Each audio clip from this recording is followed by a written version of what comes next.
कर्नाटक के चुनाव बहुत महत्वपूर्ण हैं क्योंकि यहाँ पर एक तरह से डायरेक्ट फाइट भाजपा कांग्रेस की है और बीजेपी ने पूरी ताकत के साथ वहाँ कैंपेन किया। प्रधानमंत्री, गृह मंत्री, सब नेता छोटे बड़े वहाँ गए, लेकिन जो मुद्दे थे उसको कांग्रेस ने उठाया और मैं समझता हूँ कि वहाँ पर अब तक का जो बहुमत हमको नहीं मिला उससे ज़्यादा बहुमत कांग्रेस पार्टी को कर्नाटक में मिलेगा।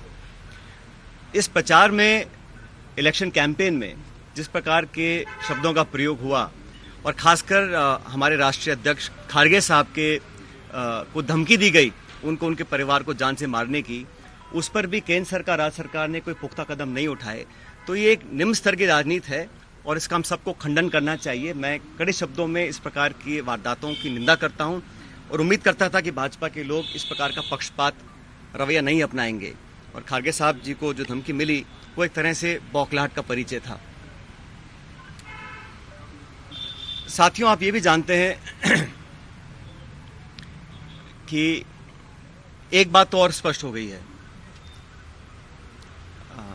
सामान्य मुख्यमंत्री जी का भाषण परसों धौलपुर में हुआ और उस भाषण को सुनने के बाद मुझे ऐसा लगता है कि सामान्य मुख्यमंत्री जी की नेता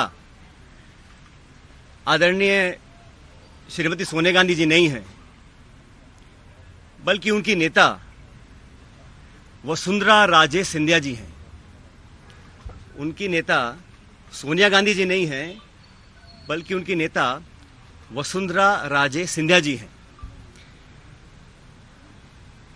और एक तरफ ये कहा जा रहा है कि हमारी सरकार को गिराने का काम भाजपा कर रही थी, दूसरी तरफ कहा जाता है कि सरकार को बचाने का काम वसुंधरा जी कर रही थी।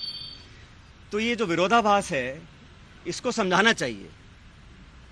आप कहना क्या चाह रहे हैं ये स्पष्ट कर देना चाहिए।